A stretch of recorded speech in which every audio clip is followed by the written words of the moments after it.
Early on with Natalije, she was doing as many things as possible to cause hurt or harm or mental distress to the entire family. I've got my adopted daughter trying to poison and kill my wife. We have had her standing over my bed with a knife. She's clearly dangerous. At this point, what do? We take her to the stress center.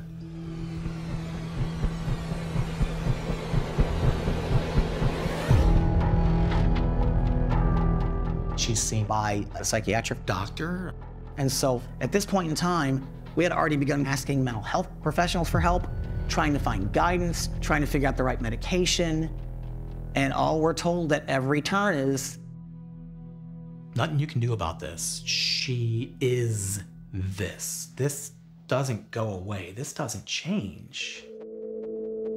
And she can't stay at the stress center. She's yours. Take her home.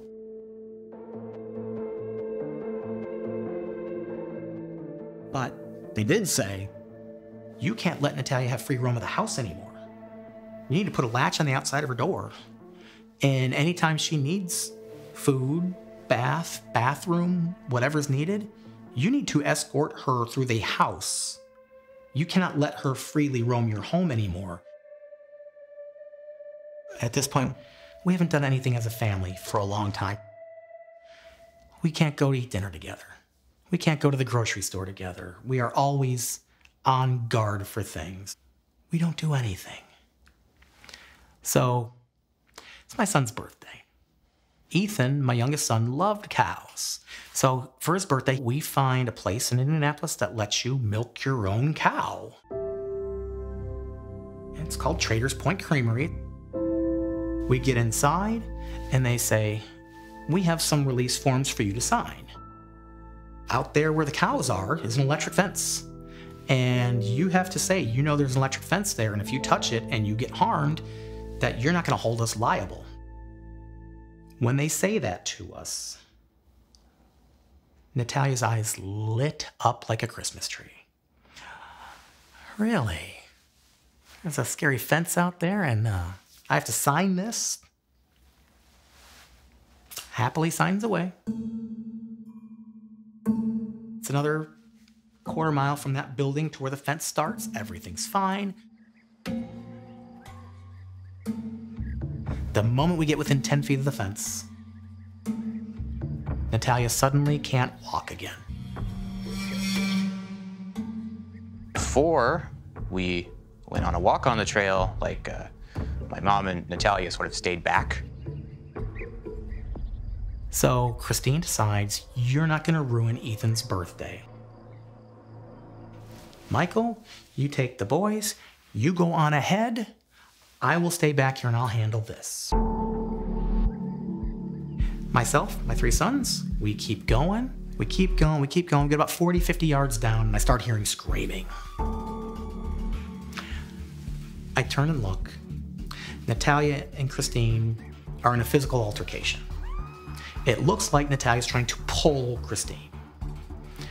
Now, you might think, hey, she's a little person. How strong can she be? She uses her arms a lot. Push herself up on things. She goes up the stairs using her arms. She's got guns that Schwarzenegger would be impressed with. She's very strong. My wife is frail. She's got a degenerative disease called lupus. She's weak. I start to go back. Christine says, no, go. Okay. She wants my son to have his birthday. We go. And me and the boys double time it. We get a little bit farther down, and we hear the sirens.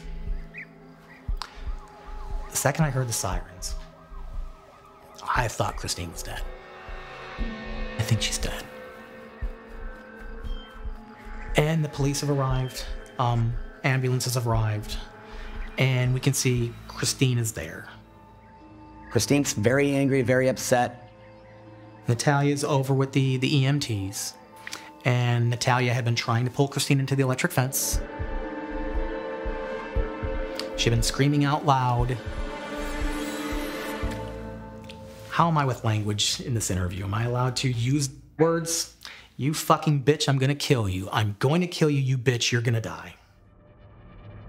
Christine's screaming at them, she needs to be arrested. She tried to kill me. She needs to be arrested. She tried to kill me.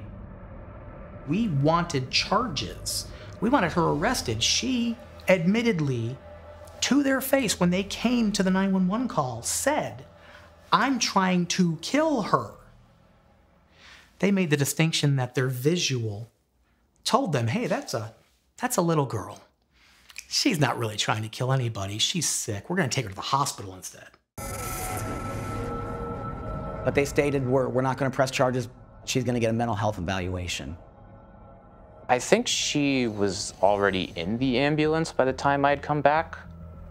I was like, oh, well, I guess Natalije's mental health is clearly off. I guess it's good that she goes to the hospital.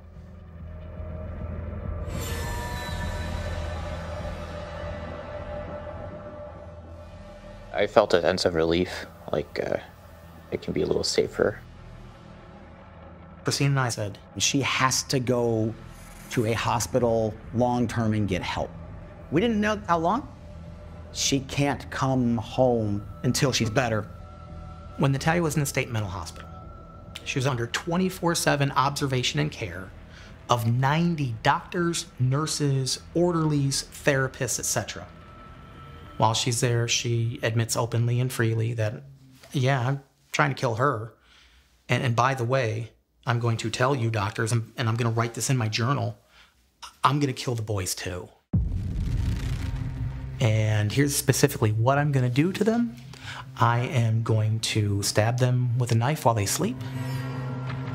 I'm going to drag their bodies out of the house, and I'm going to put them underneath the deck out back. Natalije drew this picture immediately after being admitted to LaRue Carter State Hospital. It says bye as in goodbye.